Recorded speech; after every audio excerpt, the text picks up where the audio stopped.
Good morning, good afternoon, good evening mga Mars and Pars!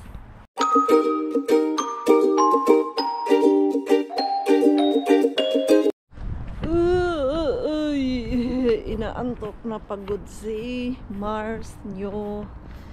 Nakakaubos din pala to ng oras yung mag-i-inquire ka, mag-search ka about dito sa company namin. Naghahanap kami ni Pars kung saan kami makakamura at kung saan makakuha ng magandang deal sa pagpaprint ng flyers, tapos hanap sino makausap na yung nagdi-deliver, kung magkano ang gagastusin, ganyan ba, para alam namin ni Pars kung magkano yung magagastos talaga namin dito. Dahil hindi naman to mag-work yung ating company kung hindi namin re-advertise sa mga bahay-bahay ba. Yung dito, kaya ko gawin yung malapit sa amin, magagawa ko yan. Pero pag yung sa ibang lugar na, like doon malapit talaga sa pinagtatrabahuan ko, sa mga ibang area na mga bahay-bahay, hindi na masali doon. Kasi medyo malayo-layo na siya ba. So, almost 5 hours din kami ni Pars kanina. Nasa harap ng computer bago siya pumunta ng work. Panghapon kasi si Pars ngayon, so may time kami nag-search kanina, tapos day off ko din ngayon, one day, pero bukas ay mag-work na din ako. So pagtingin namin sa oras, Diyos ko, paalis na si Pars papuntang work. Ang bilis talaga ng oras. Tapos ako yung naghahanap sa internet, tapos nagsisearch din siya, tapos pag meron akong makita, ayun, binibigay ko sa kanya yung details, tinatawagan niya, kinakausap niya. Tapos kanina may nakausap kami na parang medyo matino naman yung kanyang deals. Yan, may tumatawag, but let's see kung kukunin namin yung company na yon for our flyers. Nakakapagod man, pero excited and happy si Maring Queenie na. Malay natin, di ba? Yung hirap namin ni Pars ngayon, may ano din to, patutunguhan. At dahil medyo tumaba nga si Maring Queenie nyo sa bakasyon, back to zero na naman tayo. Magji-gym ako ulit. Kasi ramdam ko kasi yung energy ko eh. Nag-workout ako 3 times a week. May 1 oras na lang ako, and then sunduin si Mixo natin. Hindi ko pa nga natiklop yung mga nilabhan doon dahil nakatutok talaga kami ni Pars kanina. Masakit na yung mata ko na hindi pa naman ako sanay nakatutok sa computer. Ilang oras kami ni Pars kanina doon sa computer. Nakakaubos talaga siya ng oras. I must say, yung mag-i-inquire ka, mag-research ka, just ko, upo ka lang doon at hindi mo malayan ilang oras na yung dumaan, tapos ilan lang yung nakausap namin. Nakakaubos siya ng oras, but what we can do, spring na siya pero medyo malamig. Kaya yung aking jacket, pagpasensyahan nyo na kung laging ganito pula, kasi tinatamad ako magpalit ng jacket. Mas gusto ko kasi ito t-shirt lang yung lalagay ko sa loob, hindi na ako nag-long sleeve talaga. Na-miss ko yung jeep. Tagal-tagal din tayong di nakapunta dito. Mag 3 months na. Hoy, good luck nito bukas. Pamaol is real talaga to sa katawan, Maring Queenie. Hoy, natapos din si Maring Queenie. Grabe ang sakit ng aking kalikuran, kapaahan, at kung ano-anong parte pa ng katawan. First day, it's always very hard, you know? Good luck talaga na lang bukas nito. Sakit sa katawan to bukas, Mars. Makalakad kaya tayo bukas nito. Meron pa naman akong work bukas. Agoy. Grabe ang paan nito bukas. Ang masyadong sumakit sa akin ngayon ay yung aking legs. Nagbuhat ako ng 10 to 15 kilo lang naman yun. Kaya sobrang sakit ng aking legs. Pero mawawala din to siya. Pag siguro after 3 weeks nito, magkaka-energy na si Maring Queenie. Grabe, 3 weeks talaga, Mars. Hindi yung more energetic, tapos hindi na masyadong masakit sa katawan. Ang first lang talaga yung medyo masakit talaga. Pero pag nasanay na yung katawan natin, kaka-workout, hindi na yan siya sasakit. Previous months na bago tayo nagbakasyon, mga ano yun, mga January at February, tuwing nag-workout ako, hindi sumasakit yung aking katawan kasi from September tayo nag-workout that time eh. Tapos nahinto tayo is nung February last week. Ganda ng kanilang mat ngayon oh. May mga bagong gamit. Kapin ko na yung ating Mixo. Doon na tayo kay Mixo. Tamang-tama lang talaga yung pagpunta ko dito sa gym. Kasi diretso pick up kay Mixo. Ang dami pa akong trabahuin doon sa bahay eh. Tapos bukas work na naman. Nahiya naman ako doon sa sapatos ko sa loob kanina. Sa dami nang nakalatag doon na sapatos. Yung sapatos ko talaga ay pang winter pa. Pang winter pa talaga yung sapatos ni Maring Queenie. Eh, hindi pa kasi ako ready magsuot ng pang summer na sapatos eh, kasi malamig sa paa. Si Pars, pumupunta ng work, yung ginagamit niya ay pang summer na talaga. Eh, ayaw ko, hindi ko pa feel yung summer, ang lamig-lamig pa. So, sunduin natin yung ating baby Mixo. Iniwan na ako ng ating Mixo. Bigla na siyang tumakbo dun sa palaruan. Nailagay na pala nila tong mga duyan-duyan. Yan, okay na si Mixo dito, hindi na masyadong mataas. Tapos nilagay na din nila yung upuan dyan. Yan, para kung gusto mo mag-upo-upo at bored ka na dun sa loob ng bahay. Madaming laruan dito. My taking here balloon too. Yeah, they have balloon. Someone was one day near. Yeah, because do you remember that in our building there have daycare also? That's why. Kaya merong mga laruan dito. Dahil yung kapitbahay namin dyan, daycare din siya. Same na daycare kay Mixo. Hindi namin pinasok si Mixo dito. Kasi pag labas nila, makikita ni Mixo yung pinto namin. Baka ayaw na lumabas at gustong umuwi doon sa bahay. Kaya ayaw namin ipasok dito sa daycare na nasa building namin. Do you want to play? Yes. Oh my God, you don't have gloves. We didn't bring your gloves. Maybe tomorrow because it's quite cold. +3 kasi tayo eh. Kaya sobrang lamig. Gusto niya pa talaga maglaro. Dami kong laruan eh. What does it do it here? Huh? But it's not yours. It's not ours. But you can play. The girl said you can play. But you don't take it or bring it to our house. Because it's not ours. You can borrow. Just borrow and play it here. Okay, I don't take it. Huh?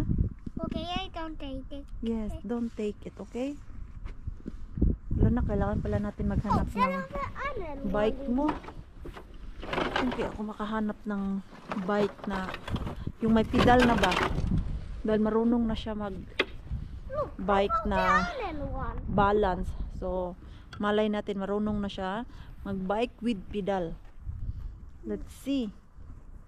Nak, ako yung nilalamig dito, nak. Wala akong gloves tapos mahangin pa. Ano, naglalaro talaga siya dyan. Don't mind the cold. Yung kamay niya nilalamig na yan for sure. Let's go inside. Hey, nak, let's visit Lola. Mommy. Let's visit Mommy, nak. No. You don't miss Mommy. Bisitahin natin si Lola, ha? I don't go out. where you want to go? I want to go home. Yes, we go home first and then later we visit Lola. Okay. Okay, ayan, bisitahin natin si Bienan. Hindi lang namin siya nabibisit dahil sa sobrang busy namin. Pero, everyday namin siya tinatawagan ni Pars, kinukupusta namin. Pero okay lang din naman daw siya. Pa-okay na siya. Lumalabas-labas na daw siya. Grabe na, kapitbahay lang kami ni Bienan, pero hindi talaga everyday bumibisita sa kanya. Kasi sobrang dami namin ginagawa ba. Tapos hinahayaan ko na lang din na makapagpahinga siya dahil few days sobrang pagod na pagod daw yung kanyang katawan nung time na nagkasakit siya. So ngayon bibisitahin natin si Bienan. Alam mo yun, nakapunta pala kami doon last week pero biglaan lang din. Then umalis din siguro mga 30 minutes lang kami doon. Hey, I want. Okay. Let's drink coffee. No. You drink coffee? You No. don't drink coffee because you drink milk. Ayan, punta tayo doon kay Bienan. Mamisita tayo kay Bienan. Sana lang talaga ay andyan. Okay, let's go.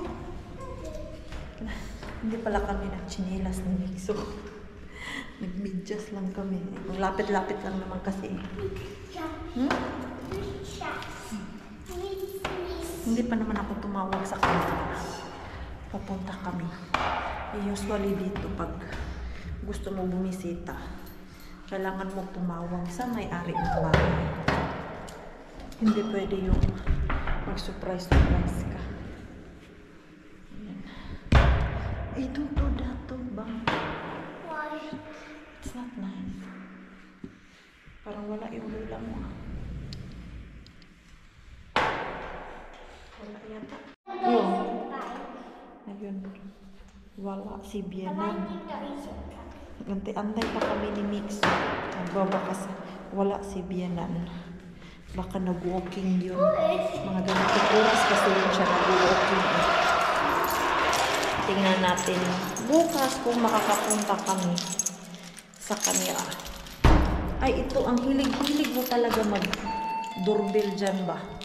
Kahit walang tao sa loob, tapos papasok kami, ay naku, mag-doorbell itong Mixo na to. Ay, naku, Mixo, grabe na naman yung tiklupin ni Mama, oh. Ayan, oh, grabe. Dalawa, tapos meron pang nakasampay dun. Pakainin ko muna to si Mixo natin at ako'y magpriprito ng chicken. Babaunin ko bukas sa work. Ayan, wala pala akong salad. Salad ang wala sa akin. Ay, lagay ko na lang to sa air fryer. Meron naman kaming pagkain dyan kasi nagluto si Pars natin kahapon ng sausage na may sauce, tapos ground meat na lagyan niya lang ng sauce. Pwede ilagay sa patatas, pwede din pasta. Kahapon yung kinain ni Pars is pasta na may sauce. Gawaan ko na lang to si Mixo ng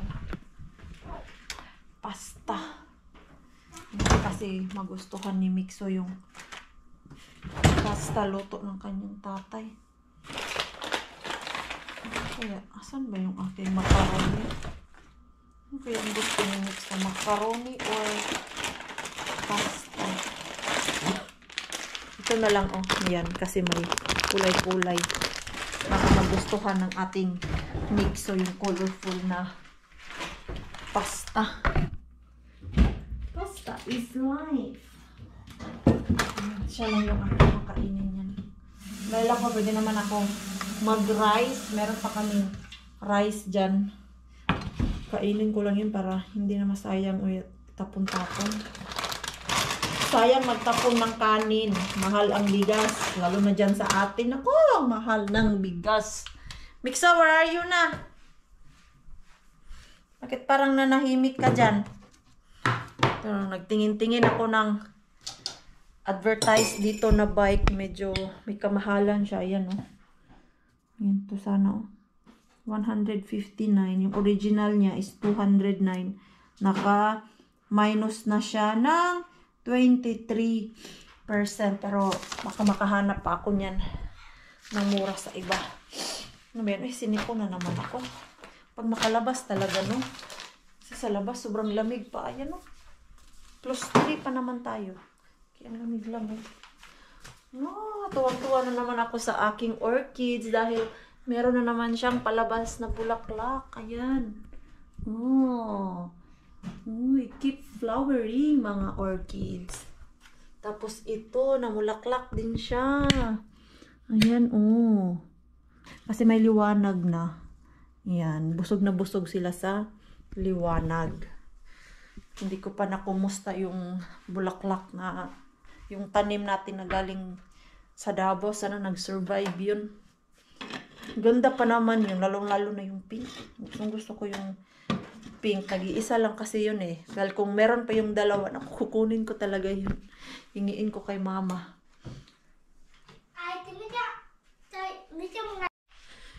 Yung trabaho ko ay hindi matapos-tapos. Naglaro kami ni Mixo kanina. Sa dami ng aming damit na nilanghan ni Pars. Umabot na dito yung damit namin na sinampay. There! This was sitting on it. This was sitting. Beta siya lo, na iminirikip. Hindi naman siya nangamoy. Na, hindi na initan. Hindi na kasi masyadong mainit dito sa kwarto eh. Ha? Hala! Minä en tehnyt mun niin kovas, se oli ihan lentää. Yeah, not a Ricky. Ei voi laita riima. Ei voi. Niin ei tiedä, mistä se En tiedä missä se on. Wala na. Enkä minä tiedä. Nag-crack na yung kanyang laruan. Yung eroplano niya, Cebu Pacific pa naman yan. Enkä minäkään tiedä. No minäkin, en tiedä. En tiedä, mikä meni irti. No, after 5 years, we visit again Philippines, we buy again that airplane. Ang tagal pa nun, Mars. Kailan pa yan, Mars? 2029. 5 years pa yung plan namin ulit. Bumalik ng Pilipinas. Kasi, madami tayong dapat gawin dito. Madami tayong dapat unahin. Since andito kami nakatira, so dito talaga yung priority namin. Mamuhay, ano yung mga dapat bayaran. Ayan, pag umuwi na naman tayo sa Pilipinas, tulukayod na naman tayo para meron tayo pang bili ng ticket at pang gala-gala. Kapag uwi dito sa Finland, hindi tayo bankrupt. At alam mo naman, pag umuwi ng Pilipinas, kailangan talaga madami kang bala. Hindi pwedeng kunti lang yung baon mo. Dahil pag kunti lang, ay alam nyo na. Meron pala ako ditong isang napakamalaking box. Ito yung mga damit ni Mixo dati, yung mga pang baby niya. Hindi ko na ibigay kay Lani. So ayan, nakabox na siya. Ito, meron akong nakita ditong, ano ba yun ha? Saan ba yun? Sa Kotka, na pwede kang mag-donate ng mga gamit, kahit anong gamit, pang bahay ba yan, o damit, kung ano-ano pa, pwede i-donate dun sa kanila, at hindi rin sila magbibigay ng bayad. At yung mga kumukuha doon, yun yung mga refugee, tapos yun yung mga galing sa Ukraine na nasalanta sa giyera. So, pag meron akong time, i-deliver ko to. Sa ngayon, wala pang time si Maring Queenie, at paunti-unti nagtatanggal ako ng mga abubot dito sa cabinet namin. Dati sa Goodwill ako nagbibigay, tapos naisipan ko, gusto ko i-donate yung mga gamit namin dito doon sa mga taong walang-wala talaga. Kasi sa Goodwill, ibinibenta naman nila. So, nagkakapera din sila. Samantalang doon sa isang company na nakita ko doon sa Kotka, pwede ka mag-donate. At yun yung mga nangangailangan talaga ang kumukuha. Tapos, hindi nila binibenta. Yun yung isa sa nagustuhan ko kasi hindi nila binibenta sa Goodwill. Nagkakapera sila doon. Samantalang yung iba, kulang na kulang yung gamit. Like yung mga pang winter jacket. Kasi ang mahal ng winter jacket ha. Kahit sa sikanan. Ang pinaka mura na is, swerte mo lang kung meron kang makitang 10 o di kaya 5 euro na maganda. Nagkalkal kasi ako dito sa cabinet namin nung naglilinis ako. Ang dami palang mga gamit ni Mixo na hindi na gamit pa at hindi ko na ibigay doon kay Robin. Nanganak siya at mga panglalaki din kasi to usually ay mga blue. Tapos nung nanganak sila ni hindi ko din nakalkal na meron pa dito sa cabinet. Yung aking mga blanket, nilipat ko. Ayan. Kung naalala nyo po, yung blanket ko is doon sa cabinet namin. Malapit sa kusina. Ayan. Nilipat ko dito. Tapos, ito yung mga punda. Yan yung mga blanket. Tapos, bedsheet. At ito naman, kaka-arrange ko lang nito. Pero ito ngayon, kalat na naman. Ano to? Kasya na ito kay Mixo. Ay, hindi pa to kasya kay Mixo. Ayan. Ito, kakalkalin ko na naman to. Pero natiklop naman to siya Yan hindi naman yan siya as in. Sobrang kalat. Ito kasi yung mga bigay kay Mixo na hindi pa kasya sa kanya. Yan. So, medyo maganda na tignan yung cabinet ko dito. Hindi gaya dun sa kabilang cabinet na makalat. Ang dami pang dapat tanggalin dito sa cabinet. Uy, ito hindi ko pa naasikaso. Yan. Makalat pa, di ba? Tapos ito, lagayan pala to ng mga jacket namin. Pati yung mga jacket. Yung mga yan. Tatanggalin ko na tong iba na hindi ko talaga ginagamit. Ganyan ito. Hindi ko na siya type. Pwede ko na tong i-donate. Hindi ko ito siya masyadong type dahil manipis masyado. Pag ginagamit ko yan kahit springtime at autumn time, nilalamig pa din ako. So, konti na lang naman yung jacket na meron ako dito. Kailangan lang natin magbawas o gaya nito. May damit pa pala si Mixo dito na hindi nagagamit. Nagamit niya to pero naitago ko at hindi ko na ipamigay. Pwede man siguro to sa anak ni Ruby. Kasi ang kulay ay pang unisex. Ano ba to? Pang 2 years. Ayan, ang cute pa naman nito. Sa anak pala ni Lani.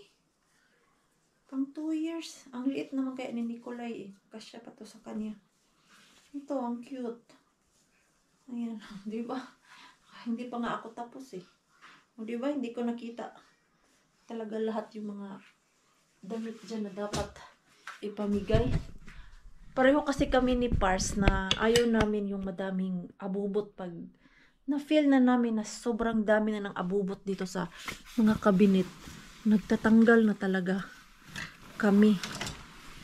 Ngayon, dinadonate namin pag hindi na namin masyadong type.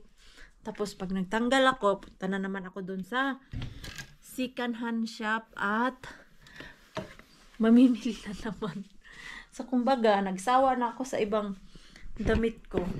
Hanap na naman ako ng bago. Pero sa second hand lang. Lalo na yung mga jacket ko. Hindi talaga ako bumibili sa mga brand new or branded na mga jacket na panglabas dahil masyadong mahal. Tapos, madami naman ako nakikita sa second hand. Ano pala to? Pants. Tapos, ito, Filipiniana ni Maring Queenie. Grabe, ang liit ko pa dati, Sumasali-sali kasi ako dati sa Kotka, Meron yung mga program. At meron din kami dito yung parang organization dati bago ang pandemic. Pero nung nag-pandemic na, wala na.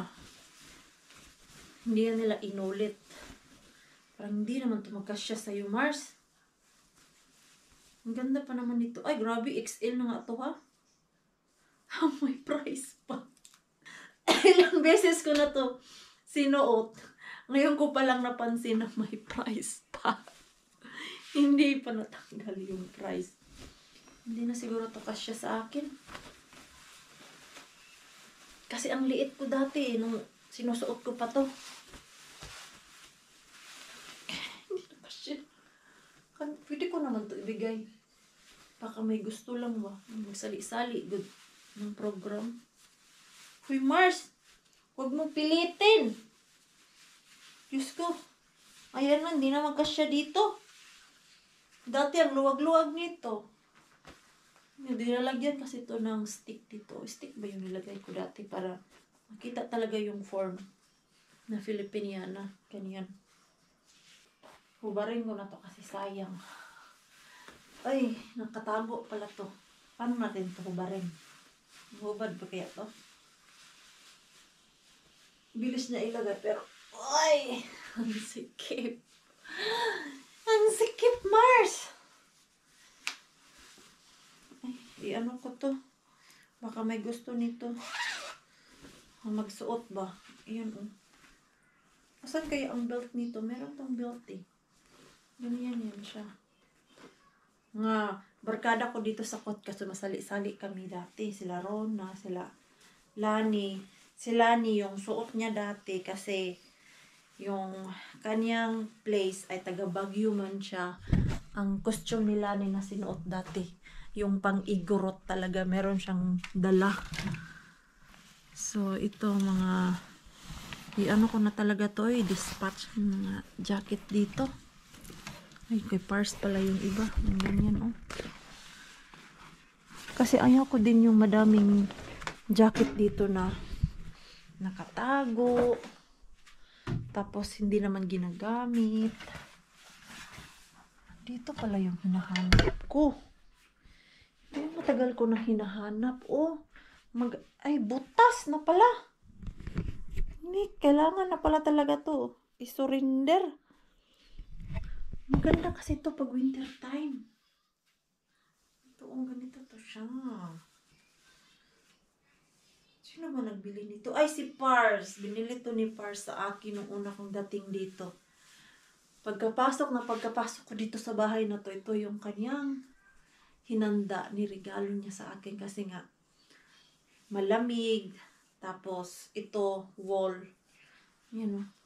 Mainit. Kaya lang, may butas na pala sa likod. Matagal ko na itong hinahanap ha. Andyan lang pala to. Binili lang to ni Pars eh. Mahal kaya nito. Tapos nabutas lang. Ayan o. Pwede na makita yung malaking mata ni Mars. Doon! Kita nyo ba yung mata ni Mars? Malaki. Sabi nila malaki daw yung mata ko.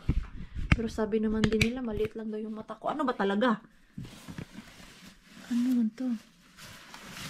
Ano naman to? Mga jacket dito. Oh. Ayan. Maghalukay tayo dito. Kasama ko kayo. Kasi ang dami talagang gamit. Hindi ko na alam. Ano to? Musti. Yan meron. Kay Pars man to. Raincoat. Yung gamit ni Pars, hindi ko yung gagalawin. Kasi baka ako yung napagalitan niya. Dahil meron yung one time na nag-digit ako ng kabinet namin.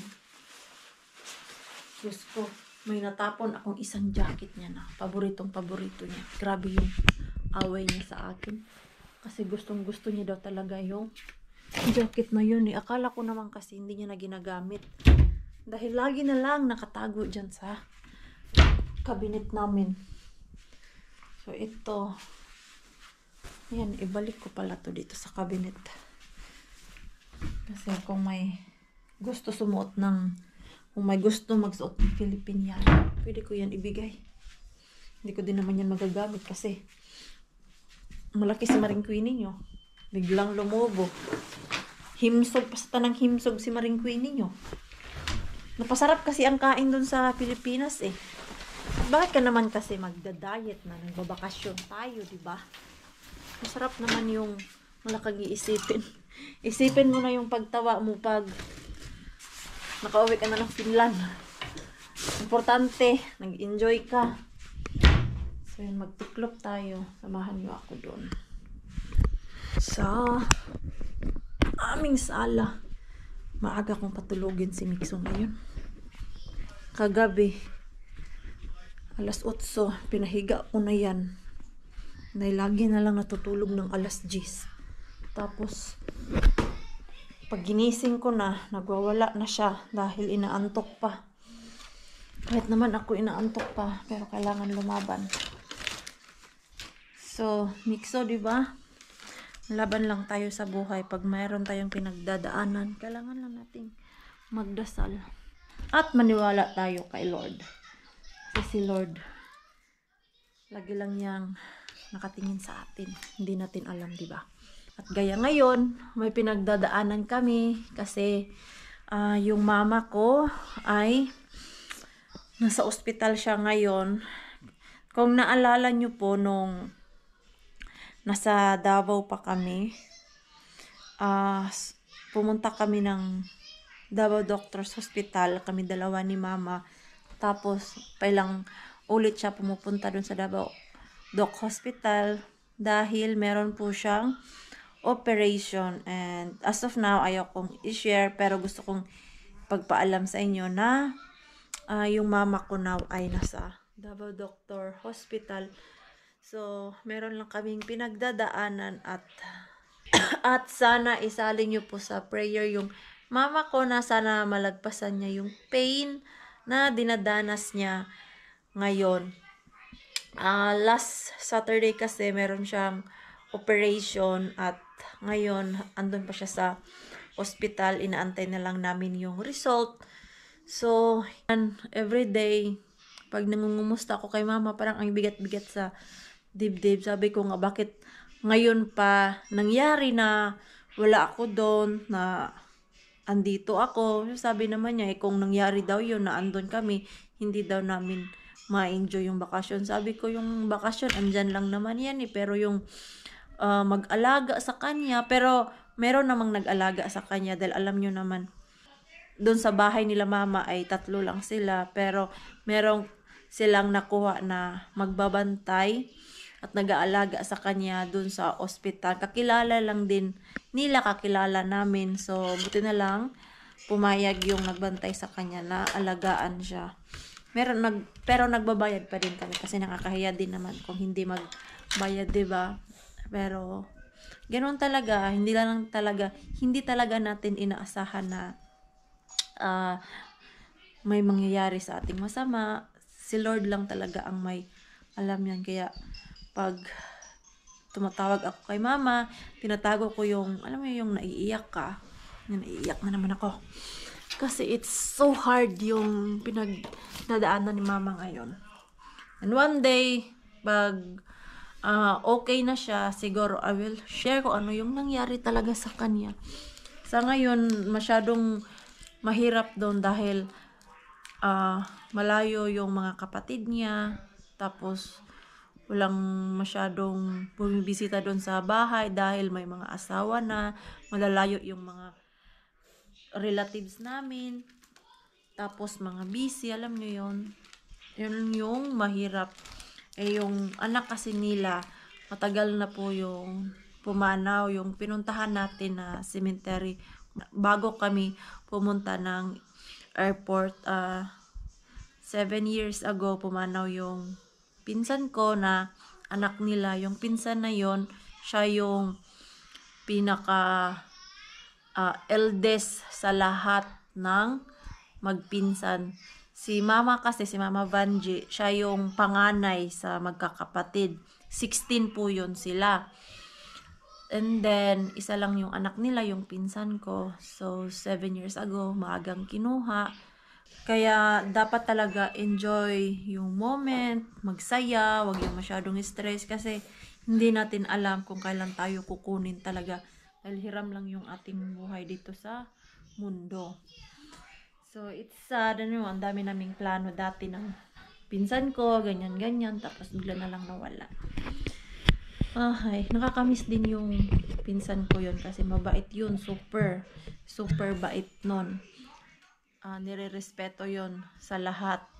Dahil ang dami nung tinulungan nung mga panahon na nagbabarko pa siya. Seaman kasi yun siya eh. Nagbabarko pa, tapos dami siyang pinaaral ng mga pinsan. Tapos yung mga pinsan na yon, ewan ko, asan na, nawala na yata. Ayan. So, nakakalungkot yung pangyayari ngayon dahil meron kaming pinagdadaanan. Yeah. Pray na lang talaga kay Lord. Ay, Diyos ko. Pero kanina may message ko si mama, namumusta ako. Medyo okay naman daw. Hindi na masyadong, alam nyo yung medyo mahirap. Alam nyo yung aming damit. Ang daming balahibo ng cat. Asan yung pang tanggal ko ng balahibo? Laro naman siguro ng ating mixo ay. Saan yun? Bakit wala dito? Dito ko lang naman yung ginamit. Yung para siyang tape ba? Mixo! Mixo! Did you take that what I used to remove the feather? It's in here. Where? In there. Salarin ka talaga. No, it Ito, is oh. not I. Ha? It is not. What? I didn't take it. No. Soon you will sleep na. Ang ganda kasi nito, pag yung damit ay madaming mga alikabok or yung balahibo ng pusa or aso, dumidikit dito sa damit. Ayan oh. Kita nyo po ba? Ang ganda nito kasi natatanggal. Ayan. I think kailangan linisan yung aming washing machine. Kasi ang daming balahibo. Ano? Ang pangit kasi nito pag hindi mo tinanggal. Parang walang laba yung damit mo ba? Gi-enjoy ako nito. Kaya lang another trabaho. Matrabaho siya. Kaya ang ginagawa ko, tinatanggal ko muna bago ko tiklopin. Dahil pag hindi ko siya tanggalin, and then diretso ko lang siya tiklopin, ay ma-mix dun sa ibang damit ni Pars. Usually naman yung mga damit ni Pars yung madaming balahibo. Ang hilig-hilig niya dun sa pusa, alam niyo yung ihahag niya, minsan tinatabi pa sa tabi niya talaga. Kaya ang ending, yung mga balahibo naiiwan dito sa damit namin. Ayan o. Ang dami ko pa namang tiklopin. Sana matapos ko ito ngayon. Maya patulogin ko ng mixo. Matutulog na sana ako. Naalala ko, meron pala akong niloto dito sa air fryer. Kanina pa to ba? Antok na yan, guys. Saan yung aking clip na maliit? Yan, ito. Nagpatulog ako kay Mixo. Pati ako doon ay inaantok. Yan. Maliit. Ang liliit pala nito. Chicken. Ang bango pa naman yan. Ito pa yung mga buti na lang, ang daming ipon ni Maring Queenie doon sa freezer. Hindi ko kailangan bumili doon sa shop. Wala, this week hindi pa ako nakakuha ng rescue. At yung nag-dumpster tayo, wala na masyado makalkal doon kay Mr. Bean. Buhay. Ganyan talaga yung buhay.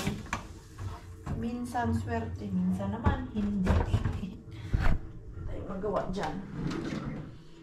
Ito yung aking babaunin bukas. Wala na pala kaming salad.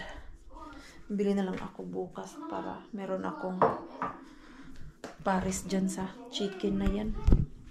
May patatas naman dito natira. Baka magustuhan yan ni Pars yung patatas. Alam nyo naman yung ating Pars at mix-up. Patatas is life.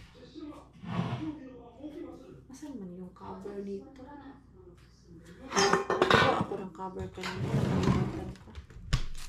Katulog na din yung aking mix. So, maaga ko na siya ngayon pinapatulog talaga. Ayan, 9:30.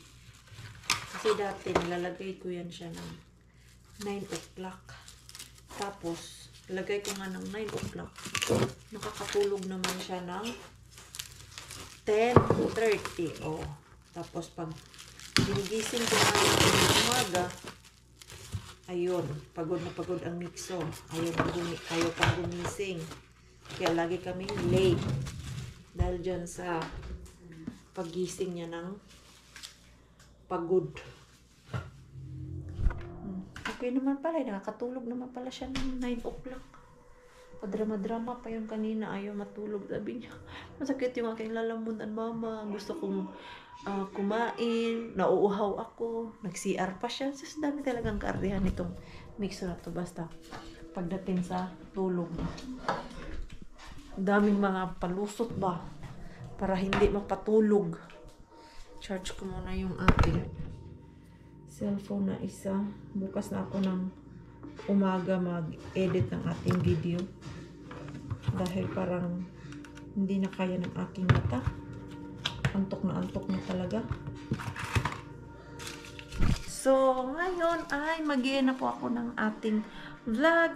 Maraming salamat po sa walang sawang pagsuporta sa channel namin at sa mga bago pa lang po dito. Welcome po, and please don't forget to subscribe and click notification bell para po updated ka sa ating next video. If nag-enjoy naman po kayo sa ating vlog today, please like, comment, and share this video. See you po sa next lang. Good night po sa inyo lahat.